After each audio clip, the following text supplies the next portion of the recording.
शांत हों जिनके गुणों के गान में, वे वर्धमान महान जिन विचरे हमारे ध्यान में। अभी यहाँ श्रावकाचार पर तत्वगोष्ठी चल रही थी। हम यदि श्रावक हैं तो हमारे जीवन में श्रावक के करने योग्य जो कार्य हैं वो अवश्य होने चाहिए। हमारे मिशन पर, पूज्य गुरुदेव श्री के तत्व ज्ञान के मिशन पर ये आरोप लगाया जाता है कि ये सदाचार की चर्चा तक नहीं करते हैं। लेकिन मैं उनसे कहना चाहता हूँ कि पूरी चर्चा सुनकर आपको ऐसा लगना चाहिए कि ऐसी बात नहीं है। पूज्य गुरुदेव श्री के प्रवचनों में भी उनकी एक किताब भी छपी है जिसका नाम से श्रावक धर्म है ना, श्रावक धर्म प्रकाश है। और उसमें पूज्य गुरुदेव श्री ने हमारा जीवन कैसे होना चाहिए ये बता दिया। वस्तुतः स्थिति ऐसी है कि ये रोज रोज चर्चा करने की चीज़ नहीं है, क्योंकि इसमें समझने को ज़्यादा नहीं है। अब कह दिया रात्रि में भोजन नहीं करना चाहिए और आलू नहीं खाना चाहिए, मधु का सेवन नहीं करना चाहिए। अब इसमें घंटों रोजाना क्या बोलते रहें? ये तो हमारे जीवन में अपनाने की चीज़ है। ये जो समय सार में शुद्ध आत्मा की चर्चा की है, जिन्हें हम वर्षों लगातार करते रहें तो भी कुछ बातें ऐसी बारीक रह जाती हैं कि जो हमारे ख्याल में नहीं आती हैं। तो उन्हें जानने के लिए निरंतर तत्वाभ्यास करना जरूरी है और बाद में इनका निरंतर विचार करना भी जरूरी है। तत्व विचार अपन जिसे कहते हैं। यहाँ तो आचार की बात है, विचार की बात कहाँ है? विचार की बात तो तत्व ज्ञान में है। तो निरंतर सोचने का काम तो हम तत्वों का ही कर सकते हैं। 12मासी स्वाध्याय में तो समय सार ही चल सकता है, लेकिन आचरण की चर्चा भी समय समय पर होती रहना चाहिए। ये बहुत आवश्यक है। जब हमने शाकाहार श्रावकाचार रथ निकाला था तो हमारे ही बहुत मित्रों ने, नज़दीकी मित्रों ने हमसे ये कहा था कि आप क्या करेंगे, बस एक व्याख्यान में कह दिया ना कि ये खाना ये नहीं खाना। ये अध्यात्म की बात करने वाले अब ये क्या खाओ और क्या नहीं खाओ इस चर्चा में उलझेंगे।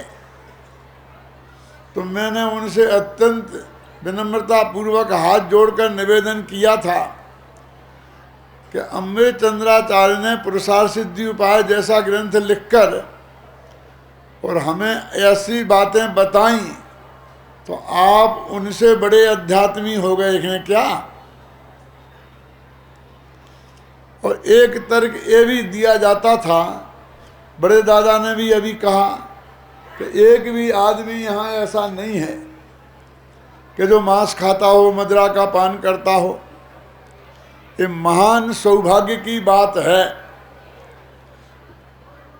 और ये तर्क भी उस समय आया था और ये कहा गया था कि कोई खाता ही नहीं है, कोई मांस मदिरा का सेवन करता ही नहीं है, सब शाकाहारी हैं, तो उनसे शाकाहार की बात करने की जरूरत क्या है? मैंने कहा अमृत चंद्राचार्य के शिष्य क्या मांसाहारी रहे होंगे? इसलिए उन्होंने मांसाहार के त्याग का इतनी बारीकी से निवेदन किया। अरे भाई, उनके शिष्य भी नहीं रहे होंगे। मैं एक बात कहता हूँ कि आज यदि हमारा जीवन इतना पवित्र और इतना शुद्ध और सात्विक है तो वो इसलिए है कि हमारे आचार्य उसकी चर्चा करते रहे हैं। और हम चाहते हैं कि यदि हमारा जीवन भी पवित्र रहे हमारी समाज का जीवन भी पवित्र रहे, तो हमें भी आटे में नमक ही सही, लेकिन उतनी चर्चा इसकी अवश्य होनी चाहिए कि नमक, अरे नमक के बिना तो सारा भोजन में बेस्वाद हो जाता है। एक छोटी सी बात कह के मैं अपनी बात यहाँ समाप्त करूंगा। इस संबंधी समय सार की तो शुरू करूंगा कि आलू में अनंत जीव हैं, ये हमारे हृदय में यदि ये बात हमें स्वीकृत हो गई होती तो हम आलू नहीं खा सकते थे, और हम खाते हैं, इसका मतलब ये है कि वो बात हमें स्वीकृत नहीं है, क्योंकि हम इतने दयालु तो हैं। यहाँ जितने भी लोग, माताएं, बहनें और पुरुष बच्चे बैठे हैं, उनसे कहें कि एक एक कीड़ा चल रहा है, ये मक्खी है, और भाई साहब इसे आप खा जाइए, कोई खाएगा? खा सकता है? एक आदमी ऐसा यहाँ है जो खा के बता सकता है? नहीं खाएगा ना। अब एक जीव को हम नहीं खा सकते, क्यों? अंदर से हमें गिलानी है, किसी के उपदेश से बात हमने नहीं सीखी है कि नहीं खाना चाहिए। चाइना के लोग तो सांप आए तो पकड़ के ककड़ी जैसा खा जाए, ठीक है, हम में इतनी पवित्रता है कि हम एक कीड़े, हिंदू कोई भी नहीं खा सकता, ऐसा कीड़े को पकड़े और खा जाए, क्योंकि वो जीव है, उसको भरोसा है। और आलू में जीव हैं, ये उसे भरोसा ही नहीं है, क्योंकि दयालु तो वो इतना है कि जिसमें उसे जीव समझता है उसे नहीं खा सकता है। इसका मतलब ये है कि इसमें वो अनंत जीव हैं, उसे स्वीकार ही नहीं है। कि क्या हो गया, ऐसे फर्क क्या पड़ गया? अरे ये फर्क पड़ गया कि उसे भगवान की बात स्वीकार नहीं है। अरे उसने उस आलू पर अविश्वास नहीं किया है, उसने जिसने ये बताए हैं कि इसमें अनंत जीव हैं, उन भगवान पर अविश्वास किया है, उन शास्त्रों पर अविश्वास किया है जिसमें ये बात लिखी है, और उन गुरुओं पर अविश्वास किया है जिनने ये बात हमें समझाई है। ऐसे उसने देव, शास्त्र, गुरु तीनों पर अविश्वास किया है। कितना बड़ा काम, सोचो। पूज्य गुरुदेव श्री की एक छोटी सी घटना सुनाकर मैं अपने विषय पर आता हूँ। जिन्होंने सोनगढ़ में जाकर देखा है कि जहाँ पूज्य गुरुदेव श्री विराजते थे और वहाँ जहाँ उनका भोजनालय था, वहाँ से कोई 10-20 कदम की जगह होगी, लेकिन बरसात में वहाँ घास उगाती थी, तो उनके चलने के लिए बीच बीच में पत्थर रख दिए गए थे, जिन पे वो पैर रख रख के जाते थे, जिससे घास पर पैर नहीं पड़े। एक दिन की सत्य घटना है कि वो जा रहे थे और कुछ लोग, हम जैसे लोग भी उनके साथ थे, 8-10 लोग। तो हर एक कोशिश करता है कि मैं गुरुदेव श्री के बगल में चलूं। अब बगल में चलने के लिए रोड तो था नहीं हुआ, और ऐसे में कहीं सामने फोटोग्राफर आ जाए है? फिर तो कहना ही क्या, वो भीड़ कैसे उनके बगल में चलने के लिए आतुर हो जाती है, उसकी कल्पना आप नहीं कर सकते। ये इतने फोटो खिंचवाते हो ना शांतिलाल जी, किसी को देखने की फुर्सत नहीं है बाद में। इस शादी में लाख लाख रुपया दे करके फिल्में बनवा लेते हैं, उस फिल्म को जिंदगी में आज तक किसी ने देखा नहीं होगा। अरे और तो और वो जिनकी वो शादी हुई थी उनने ही शायद ही देखा हो, रखी रखी सड़ जाती हैं। कितने फोटो कौन देखता है? न मालूम कैसा कौतूहल है। कैसा पागलपन है? क्यों? ये पागलपन दूर हो जाए तो बेचारे इनका धंधा ही बंद हो जाए, फोटो बनाने वालों का। तो गुरुदेव के बगल में लोग ज्यादा चलने लगे तो गुरुदेव ने कहा नहीं, पीछे चलो खड़े होके। क्यों? कि यहाँ पर जो ये घास है ना, और घास में नीम के फूल पड़े हैं, उनमें भविष्य के अनंत सिद्ध हो सकते हैं, और हमारे तुम्हारे माँ बाप भी हो सकते हैं। ये बात गुरुदेव श्री ने कही। तो एक आदमी बोला, कौन है देखे? तो एकदम चेहरा लाल पड़ गया और आंख तान कर बोले, एकदम खड़े हो गए, क्या बकते हो? एक छोटा सा प्रश्न पूछ लूं बाबू भाई, ये किसने पूछा होगा? कि क्या पता, आप बताओ, आपने देखा था। इतने सा नहीं बता सकते। क्यों राकेश? कि किसने पूछा होगा?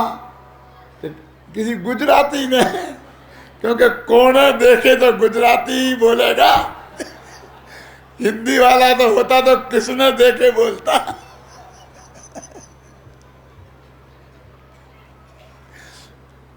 मैं तो सिर्फ इतना कहना चाहता हूं कि गुरुदेव श्री ने कहा कि तुझे इनमें जीव मानना हो तो मान, और नहीं मानना हो तो मत मान, लेकिन तू भगवान पर अविश्वास व्यक्त नहीं कर सकता मेरे सामने। समझे? किसने देखे? मैंने तो देखे नहीं है, केवली भगवान ने उसमें अनंत जीव देखे हैं और उनने बताए हैं। हमने भी देखे हैं, लेकिन शास्त्रों में देखे हैं, मैंने पढ़ा है। तो मैं ये कहना चाहता हूं कि चरणानी योग में जो जो आज्ञाएं धीरेन्द्र भगवान की हैं, वो भगवान की आज्ञा है, ये मानकर हमको उसमें मीन में किए बिना और स्वीकार करना चाहिए। और स्वीकार का अर्थ ये है कि सच्चे दिल से स्वीकृति होगी तो इतना करुणा से प्लावित हमारा हृदय है कि हम उन चीजों को खा ही नहीं सकते, है ना। एक तो ये बात बहुत मार्मिक की है, और इसी के साथ एक बात मैं और भी कहता हूं कि हमारे देश में, हर समाज में कुछ लोग अपने अलग अलग क्षेत्र में विभिन्न प्रतिभा वाले लोग होते हैं, और उनका यथा योग्य सम्मान सब जगह सब समाजें करती हैं। ब्राह्मण समाज में होगा तो ब्राह्मण समाजों का जब अधिवेशन होगा, कोई बड़ा फंक्शन होगा, तो उन सब का आदर सत्कार होता है समाज के सामने। हमारी जैन समाज को भी जो ऐसी प्रतिभाएं हैं जिनने विश्व में कहीं नाम कमाया है, देखो ये खेलने वालों का कितना स्वागत होता है,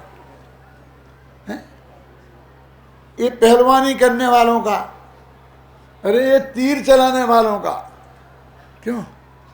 बस एक निशाना मार दिया, अब उनका गांव गांव में कितना स्वागत होता है। और हमारे गांव में, हमारे देश में, हमारी समाज में, हमारे घर में ऐसे लोग हों कि जिन्होंने विश्व के लेवल पर ऐसा नाम कमाया हो, और हम उनको आशीर्वाद भी नहीं दे सकते हैं। यानी हमारे को भी ऐसे प्रसंगों पर ऐसे लोगों को अवश्य याद करना चाहिए और उनका यथा योग्य सम्मान करना चाहिए, खासकर छोटी उम्र वालों का। बड़ों का तो क्या है, वैसे ही होता भी बहुत है, वे कराते कराते भी थक जाते हैं। हमें 2 मालाएं कम डालोगे तो कोई फर्क नहीं पड़ता है, लेकिन जो ऐसे नई उम्र के हैं जिन्हें प्रोत्साहन की जरूरत है, उनका, जैसे अपनी वीणा आज मेरा है यहाँ की, सारे विश्व में नाम कमाया है, तो अपने बच्चे हैं, इनको प्रोत्साहन नहीं करना चाहिए? हमारे लिए अवश्य करना चाहिए।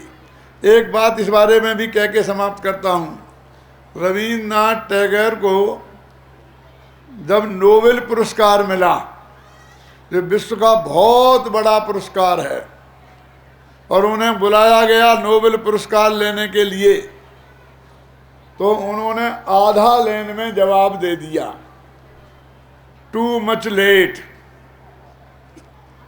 क्या क्या मैं तुम्हारे इस सत्कार को स्वीकार नहीं कर सकता। कि क्यों? क्योंकि ये बहुत लेट हो गया है। अब मेरे सफेद बाल हो गए, अब मेरे को क्या है, हैं? अब मरघट में जाने वाला हूं, और मुझे नोबेल पुरस्कार से क्या होने वाला है? सारा देश बुलाएगा कि बहुत बड़े हैं, बहुत बड़े हैं, लेकिन मैं जा नहीं पाऊंगा, और जाऊंगा तो कमर पे ऐसा ले लेके चलूंगा, अपना लंगड़ापन और दिखाऊंगा। क्यों? मेरे कहने का अर्थ है कि इतना योग उनका सत्कार भी होना चाहिए। थोड़ा 10-5 मिनट का समय निकालना पड़े लोहारिया, तो इसके लिए भी निकालना चाहिए। और मेरे तक बात आवे ये अच्छी बात नहीं है, हैं? क्या अभी ये अपना समय साथ चले। देखो भाई, अभी कहेंगे, अभी तो आप कह रहे कि आचरण पालना चाहिए, पर अब भी हर एक क्षण में कहेंगे कि इससे कुछ भी होने वाला नहीं है। क्या? ये तो शुभ भाव है, इससे तो पुण्य बंद होगा, एक कर्म तो कटेंगे नहीं। क्या करें, गाथा ही ऐसी चल रही है। बंधाधिकार पूरा हुआ है, मोक्षाधिकार शुरू हुआ है, और पूरी शुरू की गाथाओं में ही आचार्य देव कहते हैं, कितनी चर्चा करोगे बंध की। बंध की 2 बातें राजेंद्र जी, कौन सी 2 बातें? बंध के ज्ञान से और बंध के विचार से। 2 बातें। एक ज्ञान में और विचार में क्या फर्क है वीरेंद्र जी? ज्ञान तो एक दफे में हो गया, और विचार होता है बार बार, चिंतन होता है निरंतर। समझ लिया है, जान लिया है तो भी तो कहते बंध के ज्ञान से और बंध के विचार से बंध कटते नहीं। बंध काटना हो बंध के विचार से तो पुण्य कर्म का बंध होता है, कोई कर्म कटता नहीं है। तो कर्म कैसे कटते हैं? तो उनने कह दी काटने से कटते हैं। और उदाहरण दे दिया कौन सा? कि जैसे कोई बंधन में पड़ा हो, रस्सियों से जकड़ा हो, तो ये रस्सियों से जकड़ा हूँ, बहुत मजबूत जकड़ा हूँ, इसकी जकड़न बहुत मजबूत है, ये बरसों तक नहीं टूटेगी, हैं? कैसे टूटे, ऐसा विचार करता रहे तो बंधन नहीं खुलेंगे। कि कैसे खुलते हैं? कि खोलने से खुलते हैं, तोड़ने से टूटते हैं। तो इसमें से लोग निकालते हैं कि हाँ, यही तो हम कह रहे तुमसे कि तुम लोग कोरी बातें करते हो और तोड़ने की तो बात ही नहीं करते हो। और वे तोड़ने के लिए लंबी लिस्ट बता देते हैं, व्रत करो, उपवास करो, सील करो, पूजा करो, पाठ करो। ये सब बहुत बढ़िया बात है। अभी चरणान योग की चर्चा चल रही थी, उसमें ये सब बढ़िया बात है। इससे पुण्य बंध होगा, इससे वो बंधन कटेंगे नहीं। क्या? तो कैसे कटेंगे? कि काटने से कटेंगे। अरे तो वो कह रहे कि हम यही तो कह रहे काटना, कि ये काटना नहीं। अब समझना, बहुत छोटा सा रास्ता है। ये 30 पेज पढ़वाए हैं मैंने तुमसे, और आज मैं कसम दिलाने वाला था, लेकिन नहीं दिला रहा हूं। क्यों? कि तुमने पढ़ा है, ये बताया है, मैंने सुना दोपहर की गोष्ठी में, उस पर चर्चा भी की है। मुझे पहले से पता होता तो मैं उसे सुनने जरूर आता। मैं तो सुनने वालों से सुना है। क्या कि वो कहते हैं कि भैया बंध जुदा है और आत्मा जुदा है, ऐसा जानने से कटेंगे कर्म। क्या कह रहे? इसका नाम है शास्त्रीय भाषा में दुधाकरण, कि दोनों को भिन्न भिन्न करना। और आत्मा का करना क्या है? जानना ही करना है, आत्मा और कुछ करता ही नहीं है। कर सकता है नहीं बोलता हूं मैं, क्यों? फिर अपनी कमजोरी लगती है ना। कर सकना तो उसे बोलते हैं कि जब वो करना चाहे और ना कर पाए। वो भगवान आत्मा को कोई करने का विकल्प ही नहीं है।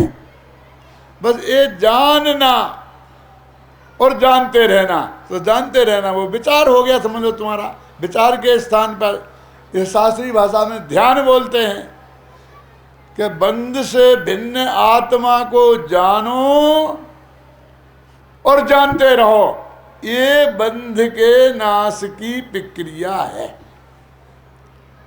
और इतनी सी बात है। तो कहते ये तो बहुत बढ़िया बात है, तो इसका साधन क्या है? करें कैसे हम? उपाय तो बताओ।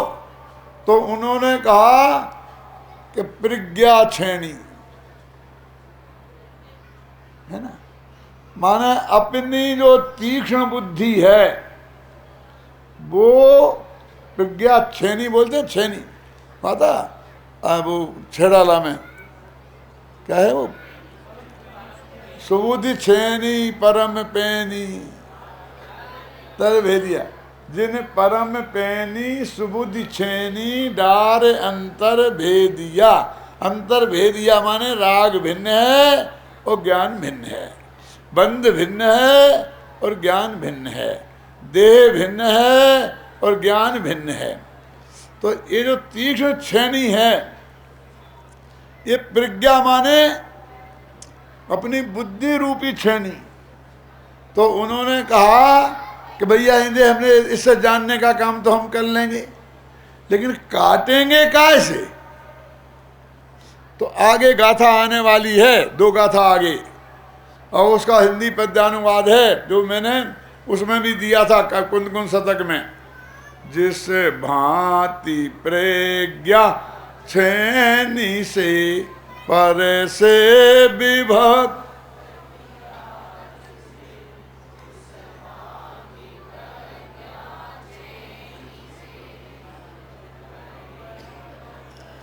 तो कहते क्या है?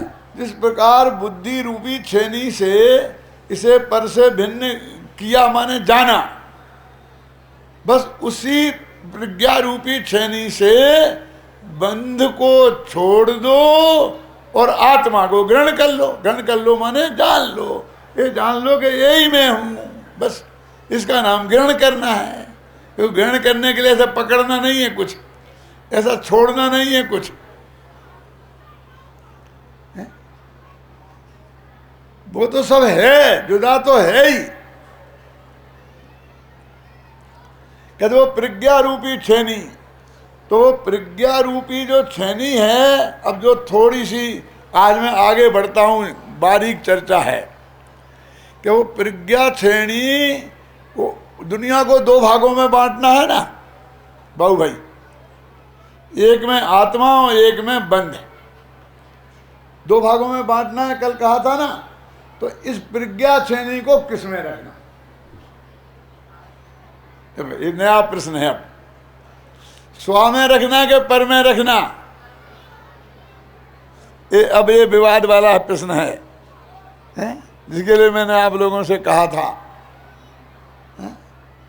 वो प्रज्ञा छेनी को किस में रखना? तो बंद के साथ रखे ना। अभी तक तो अपन ऐसे ही सीखते आएंगे, सब पर्याय हटाओ हटाओ हटाओ, बिल्कुल बस अपना त्रिकाली ध्रुव भगवान आत्मा और पर और पर्याय क्यों एक साथ। तो ये प्रज्ञा छेनी क्या है? द्रव्य गुण के पर्याय। पर्याय है तो कहाँ रखना?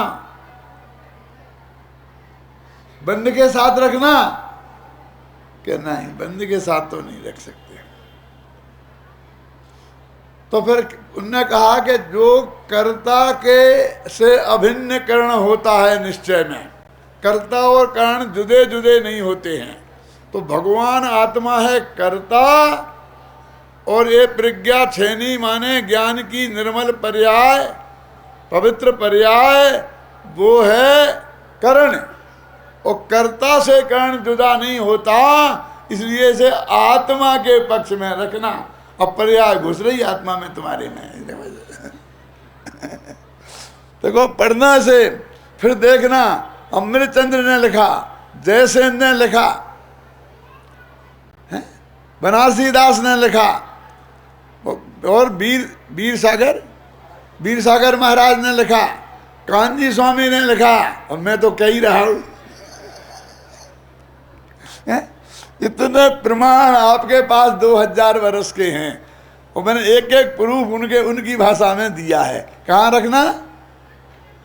अपने आत्मा के साथ रखना। तो अब कहते हैं क्यों कि पर के साथ रखें, तो काम तो इससे लेना है, तो इससे काम लेंगे तो आत्मा पराधीन हो जाएगा ना।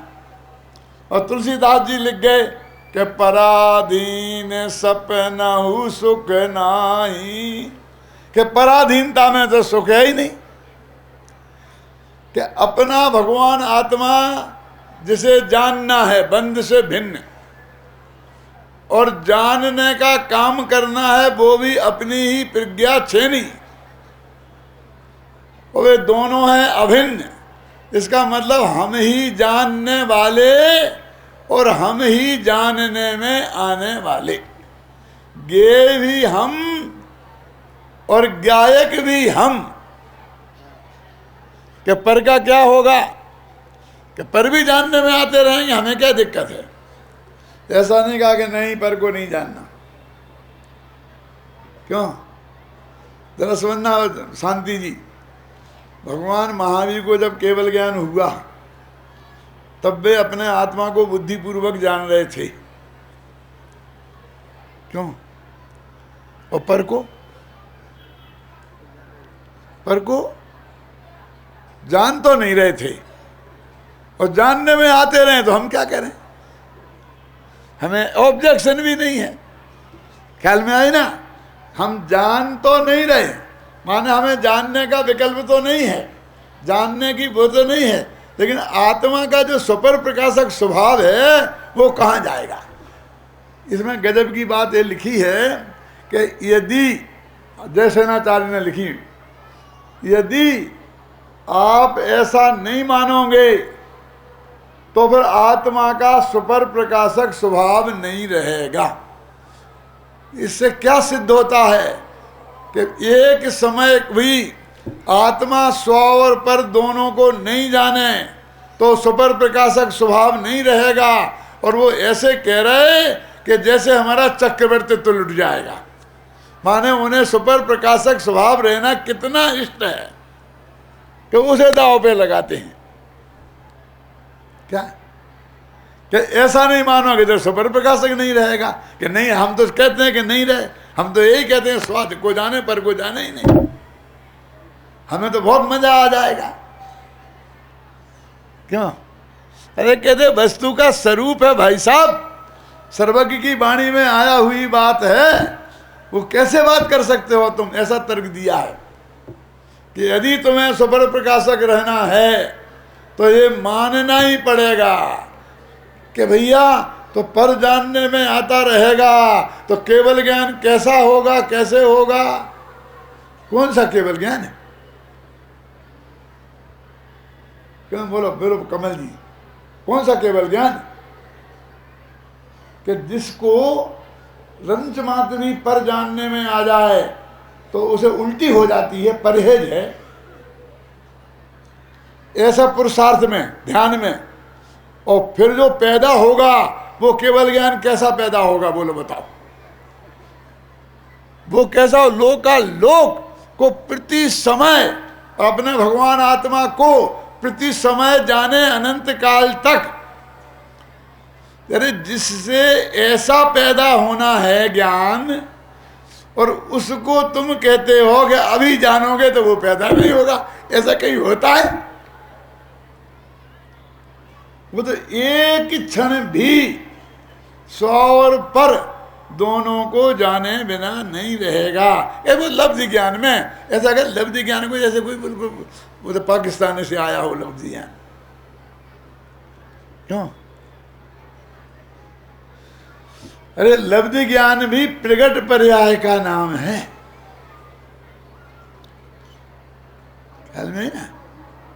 और लब्धि और उपयोग का भेद तो मति ज्ञान में होता है, शुद्ध ज्ञान में होता है, केवल ज्ञान में तो होता ही नहीं है। वहां तो धड़ाधड़ खचा खच सारा एकदम 100 पर सब एक साथ दिखाई देता है। देखो जरा एक बात ध्यान से सुनना, अपनी पत्नी ये बर्दाश्त कर सकती है कि हम किसी दूसरी महिला से प्यार करें? करना चाहिए?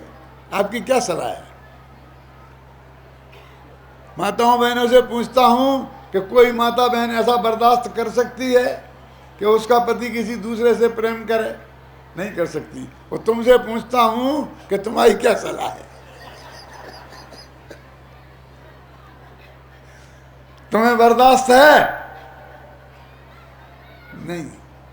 लेकिन मैं कहता हूं भाई साहब, वो अपनी माँ से प्रेम रखे कि नहीं, अपनी बेटियों को प्यार करे कि नहीं, अपने भाई बहन का प्यार रहे कि नहीं? तुम तो कह रहे थे कि किसी महिला से प्रेम नहीं कर सकता वो, अभी तो इतने आकर के कह रहे थे कि नहीं बिल्कुल किसी कीमत पर भी नहीं, और अभी तो तुमने इतना परमिशन दे दी।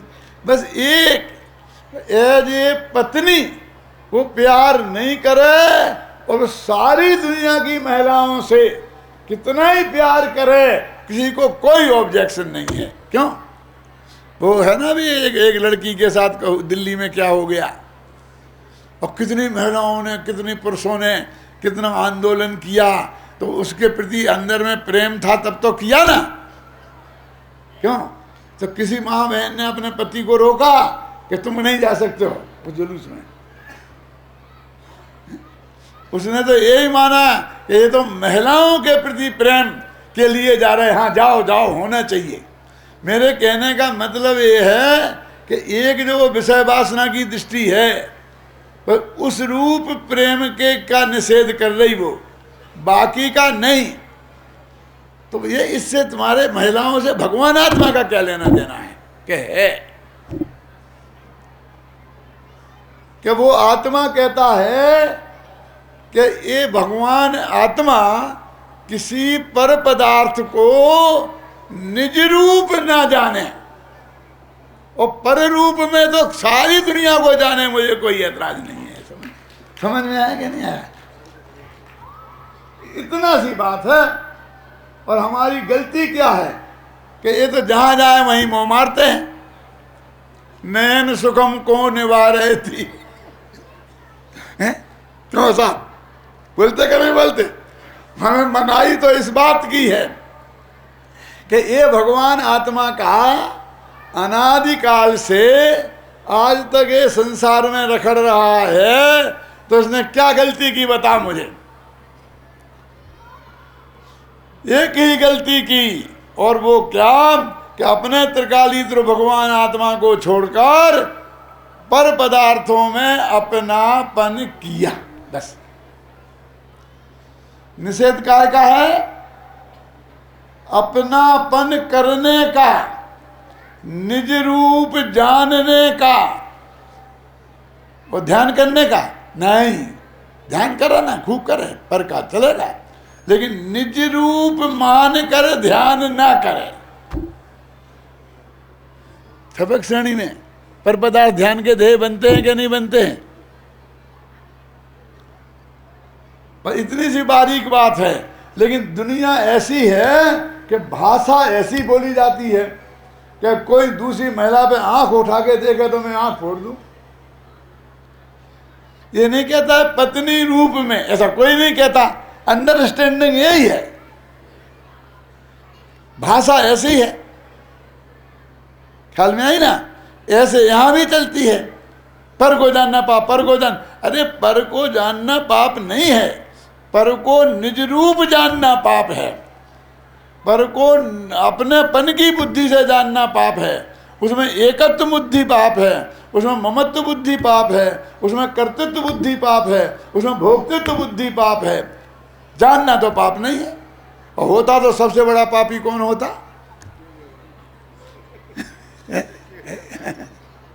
सोच लो। ये कह रहे केवली भगवान। देखो एक खतरनाक बात और बताता हूं, सबसे ज्यादा जीवों की हिंसा किसके होती है? सोचो, कब होती है? जब, सुनो, जब केवल ज्ञान होता है तब सबसे ज्यादा जीवों की हिंसा होती है उनके द्वारा। सुनी कभी बात है? क्या कह रहे हो? अरे भाई सुनो, शास्त्र की बात है, नहीं तो मैं ऐसी बात भरी सभा में कहने की हिम्मत कर पाता? ये शास्त्र मेरे सहारा हैं, इसलिए मैं कह सकता हूं कि जब वो उनका शरीर होता है औदारिक और केवल ज्ञान होता है, उसी समय वो शरीर हो जाता है परमोदारिक। तो औदारिक शरीर में अनंत जीव होते हैं और परमोदारिक शरीर में एक भी जीव नहीं होता है। तो जब वो औदारिक से परमाणुक होता है तो वे अनंत जीव एक समय में सब साफ हो जाते हैं। शास्त्र में लिखा, करुणान योग में, तुम्हारे करुणान योग में ये लोग तुम्हारे अध्यात्म में। अरे भाई तुमने ये बंटवारा कैसे किया? हम तो कहते हैं कि करुणान योग भी हमारा और अध्यात्म भी हमारा। क्यों? अरे भाई करुणान योग गोमट सार की टीका भी हमारे टोडरमल स्मारक वाले पंडित टोडरमल जी ने जयपुर में लिखी थी, तुमने नहीं लिखी थी। और समय सार की टीका भी हमारे जयचंद जी छाबड़ा ने जयपुर में लिखी थी, तुमने नहीं लिखी थी। और 3 पुराणों की वचन का भी हमारे पंडित दौलत राम कासलीवाल ने जयपुर में लिखी थी, भीलवाड़ा में नहीं लिखी थी।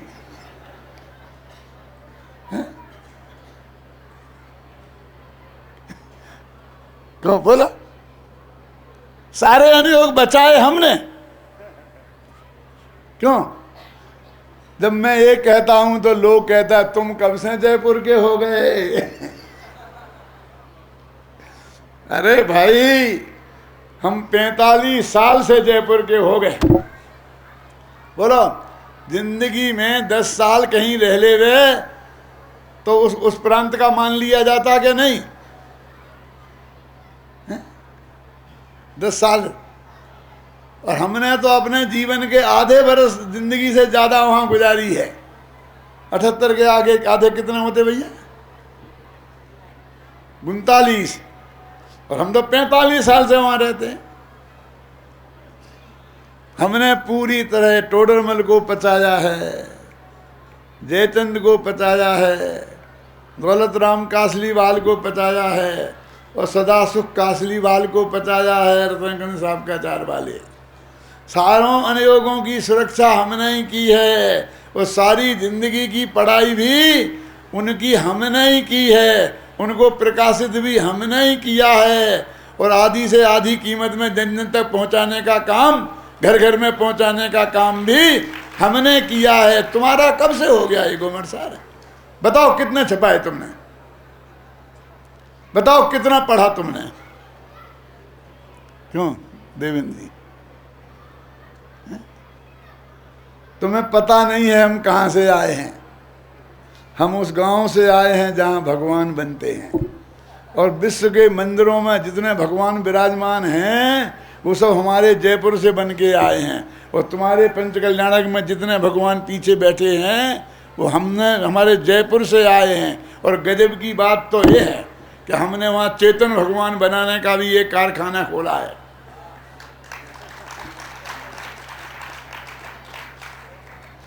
और उन्हें हम पास करते हैं, अरे इन्हें भी हम पास करते हैं।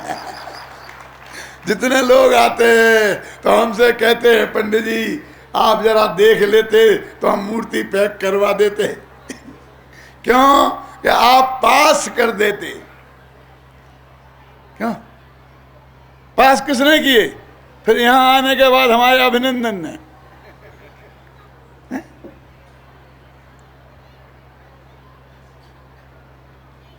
अरे भाई धर्म किसका, भगवान किसके, जिनवाणी माता किसकी?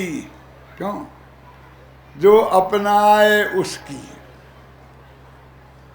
सम्मेद की किताब में मैंने एक बात लिखी और जगह जगह जाके व्याख्यान में भी मैंने कही थी, तब वो जब सम्मेद का झगड़ा चला था दिगंबर श्वेतांबरों का, गांव गांव में जाके कही थी कि भले आदमी ये सम्मेद तुम्हारी पत्नी है कि अम्मा? क्या बोलते, क्या बोलते हो?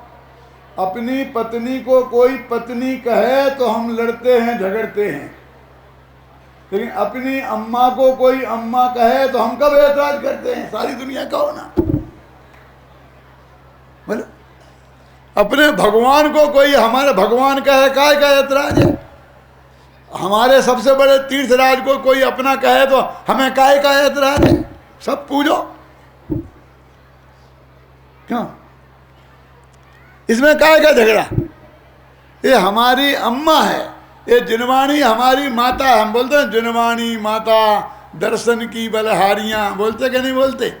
अम्मा है ना, तो सारी दुनिया इस जिनवाणी को माने। क्यों? इसमें हमें कहाँ ऐतराज है? अरे माने तो ऐतराज नहीं है, जलाए तो ऐतराज है कि नहीं है? बिल्कुल नहीं है, घबराना नहीं।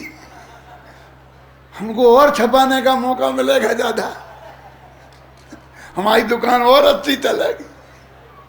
और देखो घबराना नहीं, सच्ची बात कहता हूं, ये जिनवाणी जीर्ण हो जाए, क्षीण हो जाए, फट जाए तो क्या करेंगे? पानी में गलाएंगे, जलाएंगे, जिससे उसका अभिनय नहीं हो। तो हमने विनय के लिए जलाई। क्यों? मैं आपको सच्ची घटना सुनाता हूँ।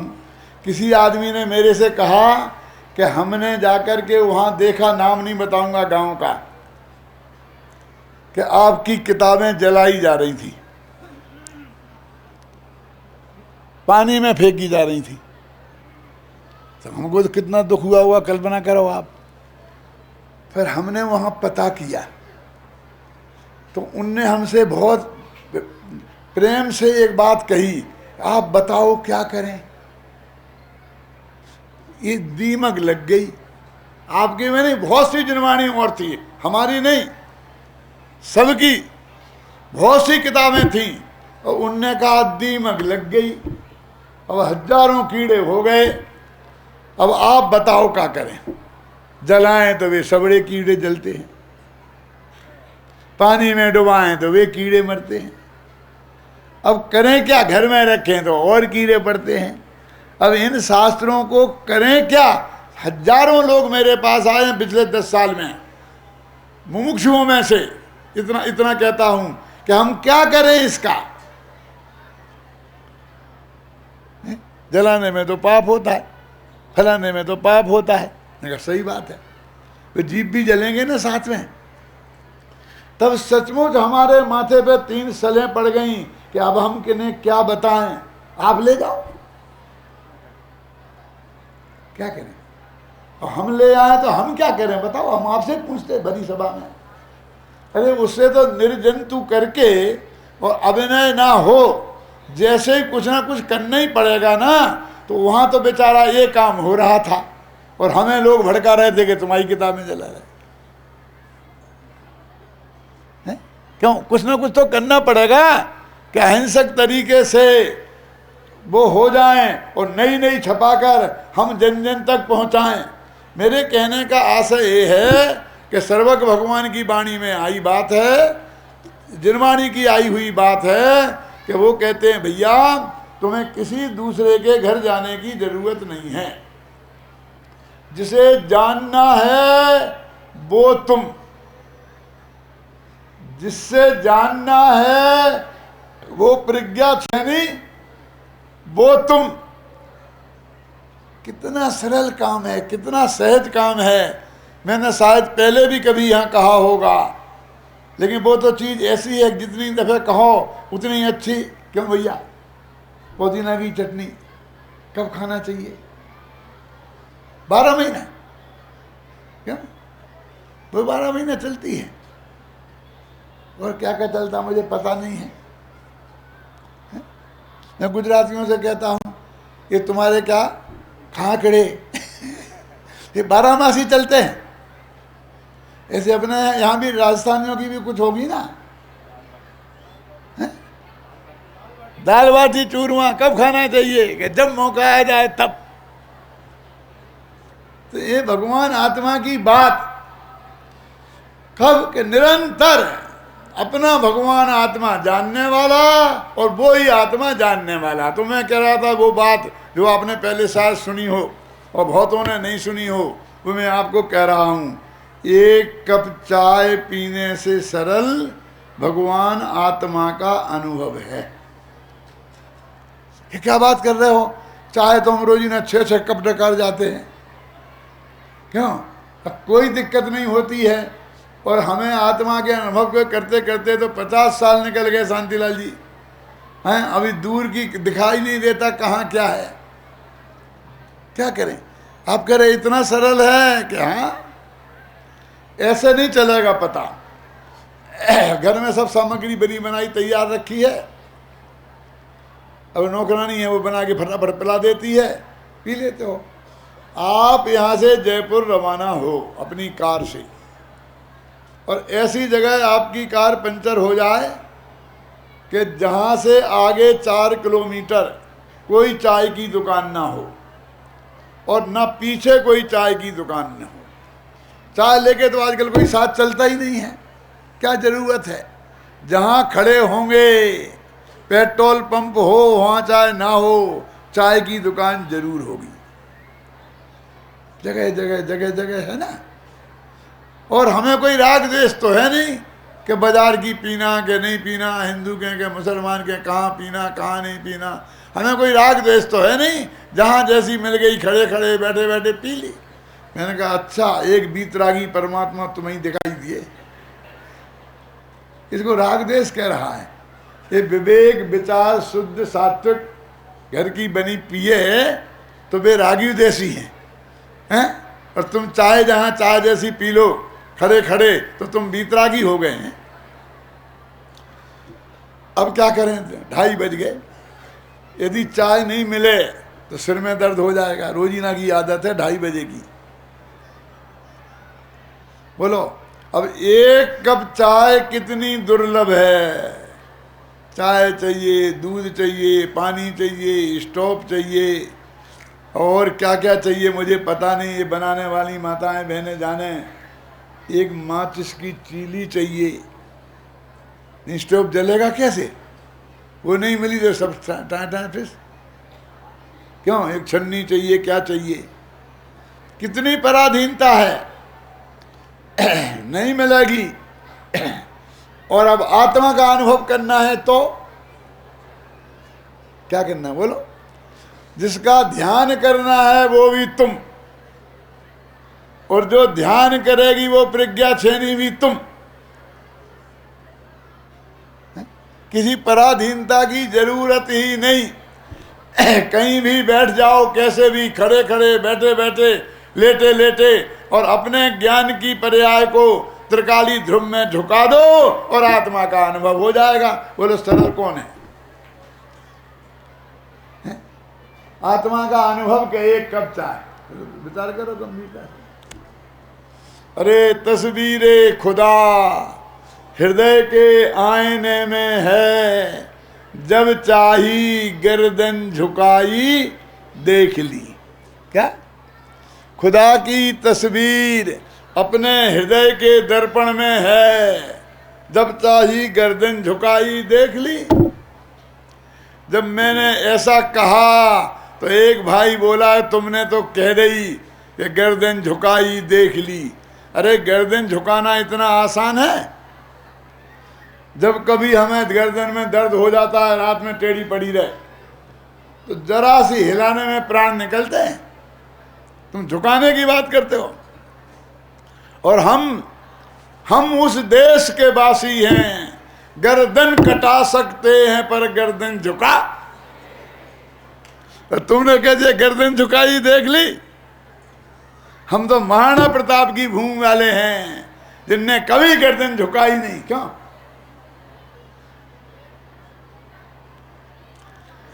लेकिन भैया गर्दन झुकानी पड़ेगी और देखने को क्या मिलेगी?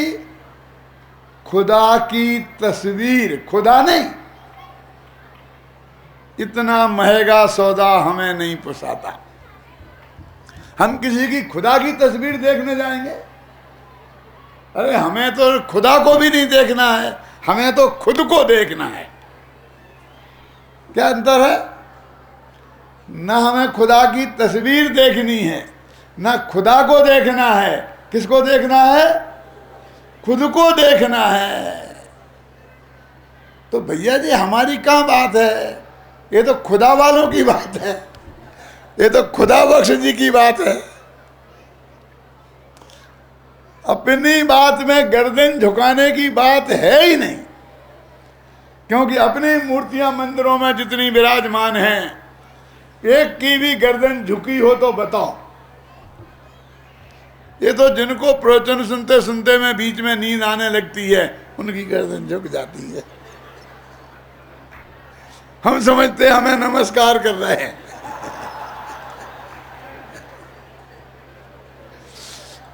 हमारे भगवान तो आत्मा का दर्शन करने बैठे तो एकदम पद्मासन लगा करके, खड्गासन, एकदम गर्दन ऐसी है ना, झुकी तो नहीं है ना। तो आत्मा का ध्यान करने के लिए, ज्ञान करने के लिए गर्दन झुकाने की रंच मात्र भी आवश्यकता नहीं है। बस उपयोग को झुका दो, ज्ञान की पर्याय को झुका दो, प्रज्ञा छेनी को झुका दो। और किसके सामने? किसी खुदा के सामने नहीं, खुद के सामने। बस कहता, अपनी ज्ञान पर्याय को अपने त्रिकाली ध्रुव में झुका दो। अरे झुका दो की तो भाषा है, कहाँ को झुकाना मुकाना है क्या?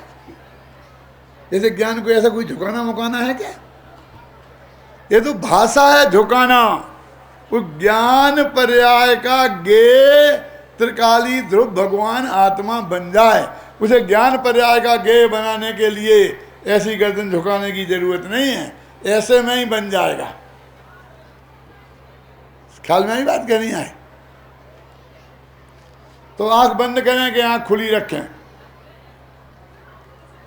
क्या करें?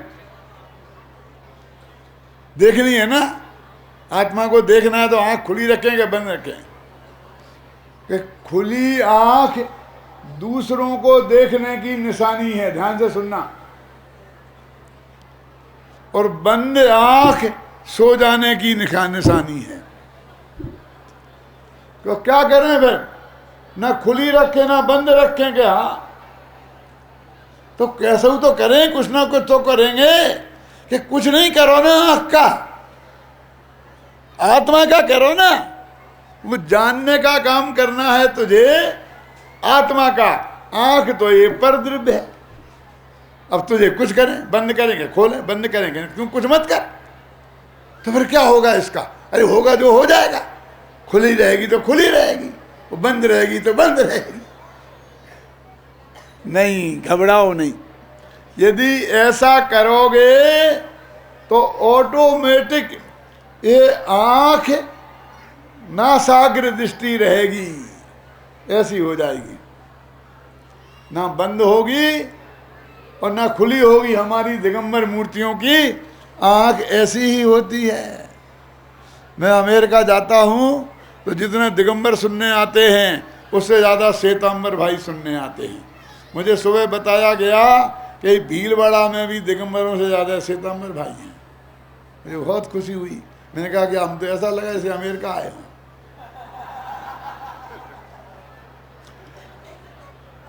अब वे हमसे बोले भैया, वे भाई बोलते हैं पंडित जी हमारा एक काम करोगे। अरे क्या बात करते हो तुम, हमारा हजारे काम करते हो, एयरपोर्ट से हमें लाते हो, फिर छोड़ते हो, खाना पीना और सारी व्यवस्था करते हो, तुम एक काम तुम्हारे 10 काम करेंगे। बोलो ना क्या काम करना है। कि तुम्हारे जयपुर में भगवान बनते हैं, वहाँ आंखें भी बनती हैं। क्या तो हमें 2-5 जोड़ी आंखें ला दोगे। मैंने कहा भैया ये काम हमसे नहीं हो सकता, ये काम हमसे नहीं हो सकता है? अरे आंख का तो लगना खराब, फूटना खराब, खुलना खराब, बंद होना खराब है? आंख का आना खराब, आंख का जाना खराब।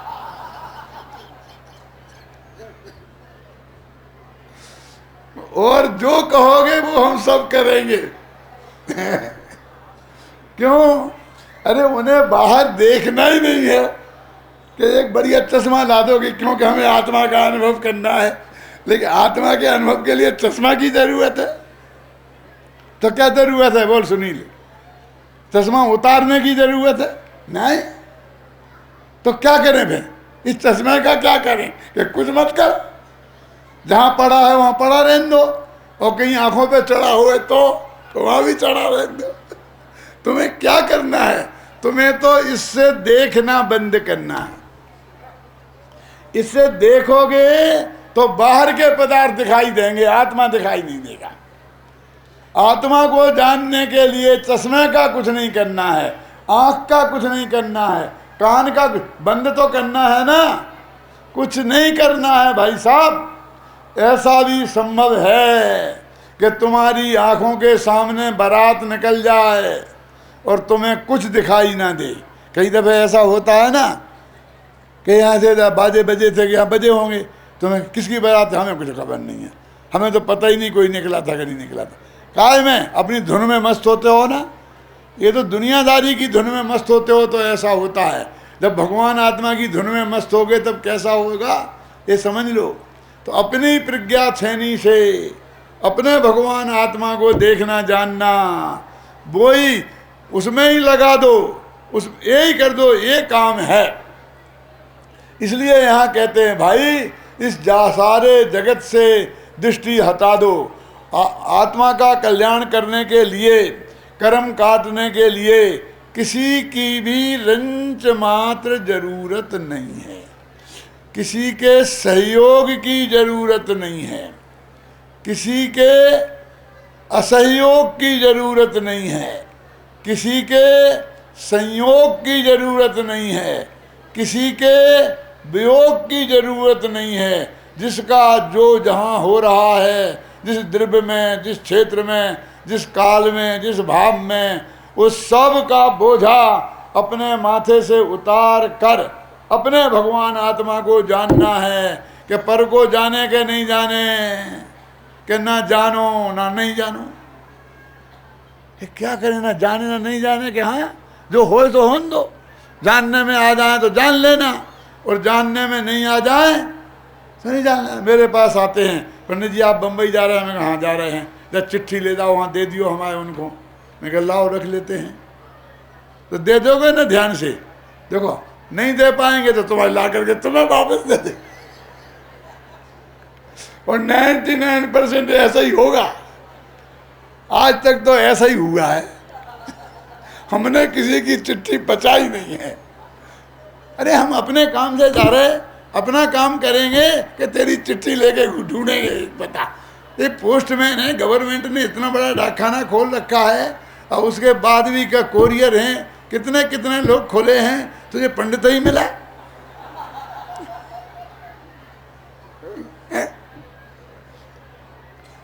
ये काम हमसे नहीं होगा। तुम आत्मा की बात पूछना हो तो पूछो।